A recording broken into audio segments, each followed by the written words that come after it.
So people pleasing and lack of boundaries go hand in hand together. But what else can be identified as people pleasing? So avoiding conflict or not being able to raise certain issues or concerns in a particular relationship. In other words, perhaps walking on eggshells.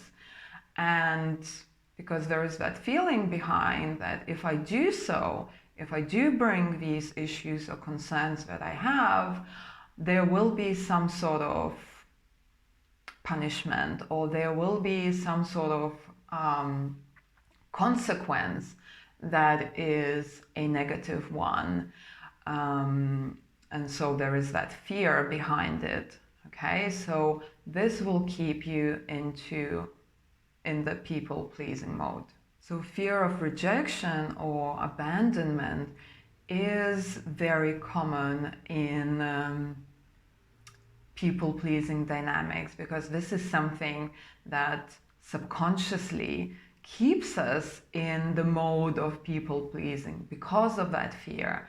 Because, like I said before, if we're going to raise certain requirements, for example, or expectations in a relationship, or concerns, disappointments, which is normal to talk about, the fear that something is going to happen, we will be rejected, we will be abandoned, we're going to be left alone, will stop us from actually speaking out and will keep us in the people-pleasing mode.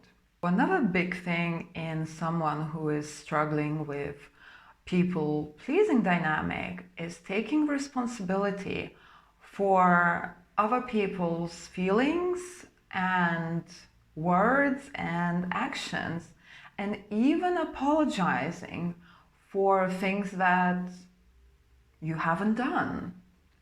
So, for example, your partner, I don't know, shouts at you in a rude and hurtful manner, and you, as a people pleaser, will go around apologizing for that behavior to maybe other family members, or you will internalize that and feel that somehow you deserved that behavior from your partner. Maybe you were too loud with whatever you were doing, or somehow that was you who initiated that behavior in your partner.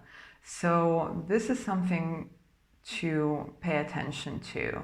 If you are a people pleaser and you identify with that, some healthy boundaries need to be set.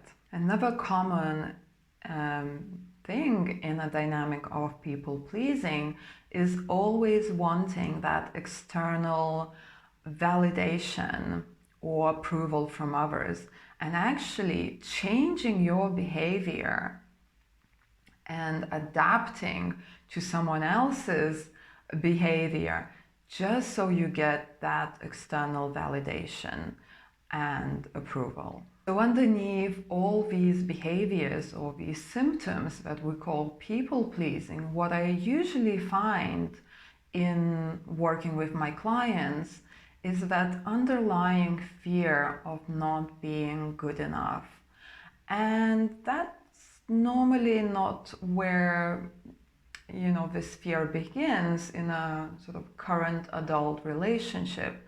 This comes from way in your past, from the upbringing, from upraising, and whatever experiences you had during your childhood to form that very deeply ingrained belief that you are not good enough in one way or another.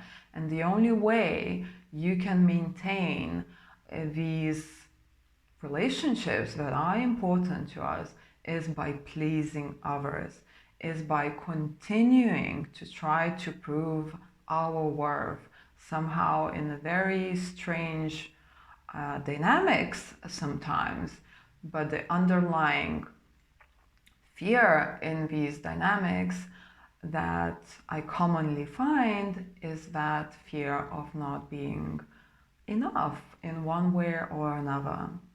So this is your indication to really look within. If you are identifying with these behaviors that I'm saying, and you might feel that, yeah, deep inside, I do feel not good enough.